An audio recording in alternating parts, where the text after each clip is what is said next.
So hey everyone, in this quick tutorial I'm going to show you how you can add or change a description of your project repository on the GitHub platform. So for example, this is my basic repo for a project, and if I want to add a description for an instance, if someone is looking for a project, he or she wanted to have a description of your project so that they could understand your project.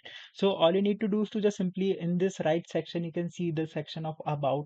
Just simply click on this settings option, and when you click over there you can see this option of description, and here you can see a window of description you can write, so that if someone wanted to brief your project, they can simply understand your project by reading the description. Once you write your description, just simply hit save changes and your changes have been saved, and you can see the descriptions would be look like this. I hope this video will be very helpful for you. Make sure to hit the like button and subscribe button for more such informative and quick tutorials.